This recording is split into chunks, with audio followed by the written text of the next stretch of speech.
It's not just about what you earn. It's about the trap that keeps high earners feeling broke.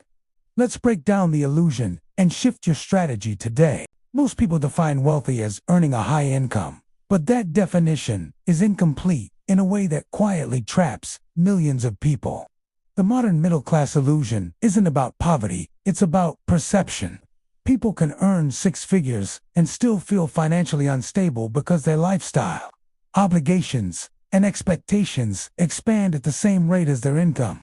This creates a situation where income rises, but financial security does not. The real issue is not how much money is coming in, but how quickly it gets absorbed. Fixed expenses grow silently through housing upgrades, car payments, subscriptions, convenience spending, and social pressure. Each increase feels justified individually, but collectively they form a system that consumes every raise. This is why many high earners feel like they are falling behind, even when they are objectively ahead of most households. The benchmark shifts faster than progress accumulates. Wealth becomes a moving target rather than a stable outcome. Breaking this illusion starts with recognizing that income and wealth are not the same metric. Income is flow. Wealth is retention. Without retention, higher income simply increases financial complexity, not financial freedom. One of the most misunderstood financial realities is that emotional financial stress is not tied to income level. It's tied to cash flow control. Many high earners experience the same paycheck-to-paycheck pressure as lower income households, just at a higher scale. The mechanism behind this is lifestyle inflation combined with invisible commitments.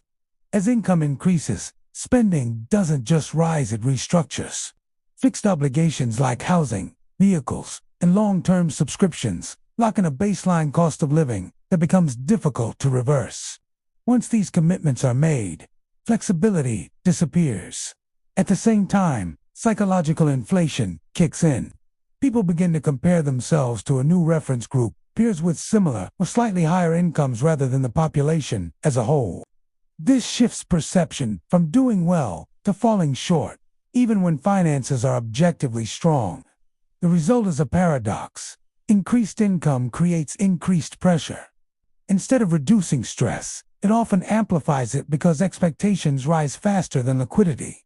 To fix this, the key insight is separation. Income must be decoupled from lifestyle upgrades.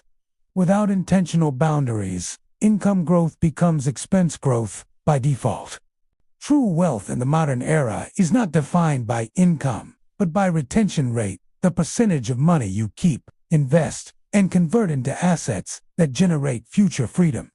A person earning $60,000 who retains 25% of their income may be building wealth more effectively than someone earning $150,000 who retains nothing. This is the central misconception behind the middle-class illusion. High income can mask zero accumulation. Retention requires structure.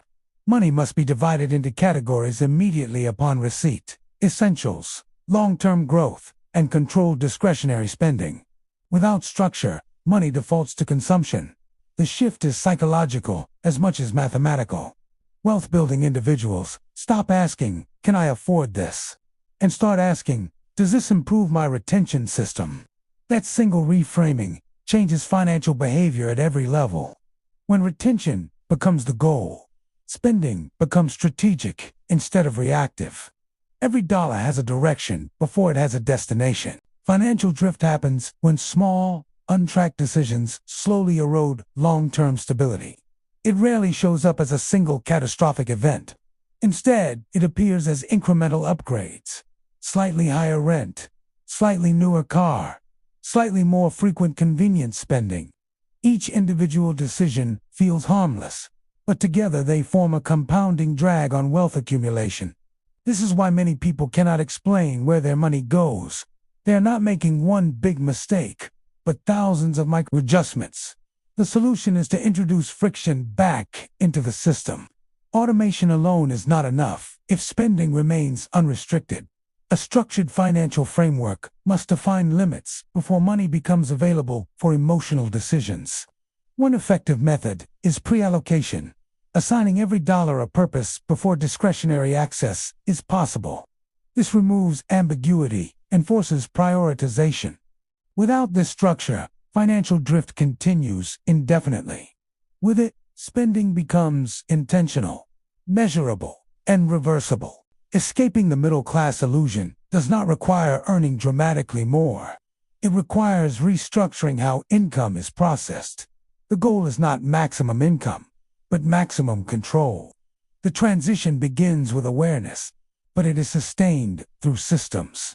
Automating savings, locking in essential expenses early, and enforcing spending boundaries creates a financial environment where wealth accumulation becomes the default outcome rather than an afterthought. Over time, this produces a compounding effect.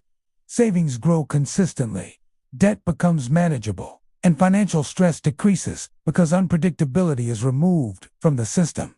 Real wealth is not a moment, it's a structure. Once that structure is in place, financial decisions become simpler, not harder. The illusion breaks when you stop measuring success by income and start measuring it by what remains after life happens. If this helped, like and subscribe to the Daily Yield, because we are making real financial progress, one step at a time.